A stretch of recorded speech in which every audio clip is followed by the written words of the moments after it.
السلام علیکم۔ Breaking news میں خوش آمدید۔ پاکستان تحریک انصاف کے چیئرمین و سابق وزیر اعظم عمران خان نے کہا ہے کہ نواز شریف چاہتے ہیں کہ عمران خان نااہل ہوں اور یوں لگ رہا ہے کہ انتخابات میں دھاندلی ہوگی۔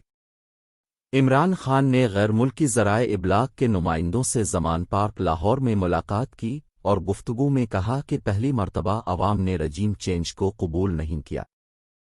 انہوں نے کہا کہ ایسے لوگوں کو پنجاب میں لایا جا رہا ہے جو 25 مئی کے واقعات میں ملوث تھے، یوں لگ رہا ہے کہ انتخابات میں دھاندلی ہوگی۔ ان کا کہنا تھا کہ کیا کوئی وجہ بتائے گا کہ کیوں ڈالر اور پیٹرول 100 روپے مہنگا ہو رہا ہے۔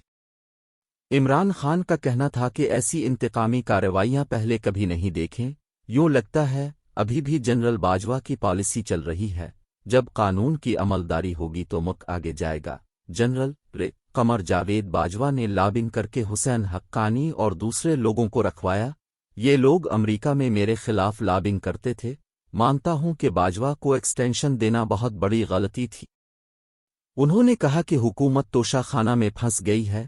عدالت نے توشہ خانہ کی تفصیل مانگی جو نہیں ملی۔ نواز شریف چاہتے ہیں کہ عمران خان نااہل ہو۔ ان کا مزید کہنا تھا کہ جیل بھرو تحریک پرامن احتجاج ہے، ہمارے پاس دوسرا راستہ احتجاج ہے۔ سابق وزیر اعظم نے کہا کہ ہم دہشت گردی کے متحمل نہیں ہو سکتے۔ افغان طالبان پاکستان مخالف نہیں۔ اللہ حافظ۔ چینل کو سبسکرائب کریں تاکہ اس طرح کی مزید ویڈیو مل سکے۔